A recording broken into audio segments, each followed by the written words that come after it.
మహానాడు ఏర్పాట్లు శరవేగంగా కొనసాగుతున్నాయి. ఈ కార్యక్రమ నిర్వహణకు సంబంధించి కమిటీ సమావేశం ఇఫ్కో కిసాన్ సేజ్ ప్రాంగణంలో జరిగింది. ఈ సందర్భంగా నియోజకవర్గ అభివృద్ధిపై కీలక వ్యాఖ్యలు చేశారు ఎమ్మెల్యే ప్రశాంత్ రెడ్డి. నియోజకవర్గాన్ని పారిశ్రామిక ప్రగతి దిశగా తీసుకెళ్లేందుకు తాను కట్టుబడి ఉన్నానంటోన్న ఎమ్మెల్యే ప్రశాంత్ రెడ్డితో మా ప్రతినిధి చరిత్ర కుమార్ ఫేస్ టు ఫేస్. 44 సంవత్సరాల మహానాడు ఈరోజు అత్యంత ప్రతిష్టాత్మకంగా నిర్వహించేందుకు తొలిసారిగా కూడా నెల్లూరు వేదిక అయిందని చెప్పాలి. ఈరోజు నెల్లూరుకి ఒక పెద్ద కళ రాబోతుంది, పసుపు కళ రాబోతుంది. ఈరోజు మహానాడు కమిటీలో కీలక సభ్యురాలు కోవూరు నియోజకవర్గ శాసనసభ్యురాలు ప్రశాంత్ రెడ్డి గారు మన ముందున్నారు. ఈరోజు ఎలా అనిపిస్తున్నామో, ఈరోజు కమిటీ వచ్చింది, పెద్ద ఎత్తున కూడా ఇక్కడ డిస్కషన్స్ కూడా జరిగాయి. మీ నియోజకవర్గంలో ఈరోజు మహానాడు జరగబోతుంది. ఎలాంటి ఆనందం ఉంది మీలో? ప్రజలకి, కోవూరు ప్రజలకి ఎలాంటి భరోసా ఇవ్వబోతున్నారు ప్రశాంత్ రెడ్డి?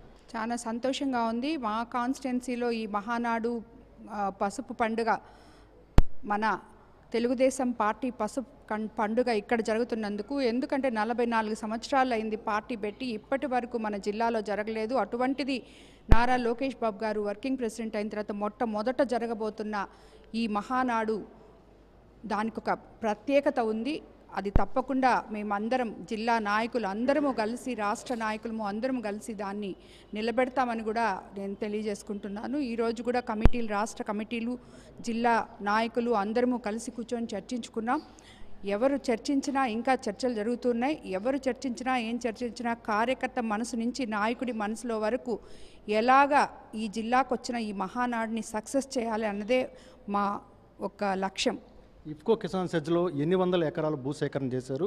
అంటే ఈ మహానాడుకు సంబంధించి ఎలాంటి ఏర్పాట్లు, అంటే మీకు 27, 28 తేదీన గురించి కూడా స్టార్ట్ అవ్వాల్సిన పరిస్థితి త్వరగా, అంటే ఈ పనులు పూర్తవుతాయా?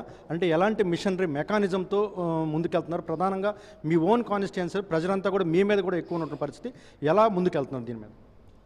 మహానాడు అంటే అది ఈరోజు జరిగేది కాదు, ఈరోజు ప్రణాళిక కాదు. ఇది గత 44 సంవత్సరాలుగా జరుగుతుంది. దానికంటూ ఒక ఎస్ఓపి ఉంది. అదే మాదిరి మహానాడు ప్రాంగణం ఇక్కడ తీర్చిదిద్దుతారు రాష్ట్ర నాయకులందరూ కలిసి. దానికి ఆల్రెడీ 400-500 ఎకరాలు మనం సరి చేసుకోవడం జరిగింది. ఒక ఇంచుమించు వారం రోజుల నుంచి 50-60 మెషిన్లు ఇక్కడ పనిచేస్తున్నాయి.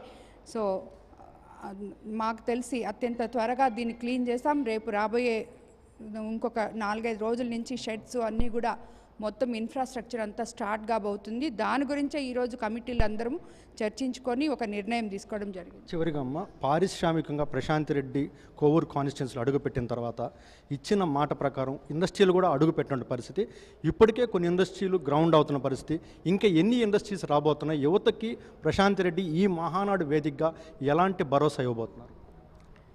అందుకనే నేను యువతకు అందరికీ పిలుపునిస్తున్నాను, కదిలి రాండి మహానాడుకి. ఈ సజ్ మీకోసమే ఎదురు చూస్తుంది అని చెప్పి. ఎందుకంటే ఆల్రెడీ చాలా 10,000 కోట్లకి ఇంచుమించు ఫ్యాక్టరీస్ శాంక్షన్ అయినాయి ఇక్కడ.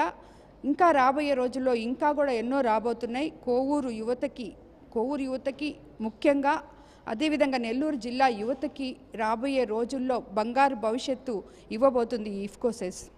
ఏదైతే మహానాడు వేదిక కోవూరు యువతకి భరోసా ఇవ్వబోతుంది. లక్షలాది మంది యువతకి నెల్లూరు జిల్లా వ్యాప్తంగా అవకాశాలు ఇవ్వడంతో పాటు మహానాడును కూడా అత్యంత ఘనంగా నిర్వహిస్తామంటూ కూడా కోవూరు శాసనసభ్యురాలు తెలియజేస్తున్న పరిస్థితి. కెమెరామెన్ భరత్తో చరిత్ర కుమార్, రాజ్ న్యూస్, మహానాడు ప్రాంగణం నుండి. తెలుగుదేశం పార్టీ ఆవిర్భావం తర్వాత తొలిసారి మహానాడు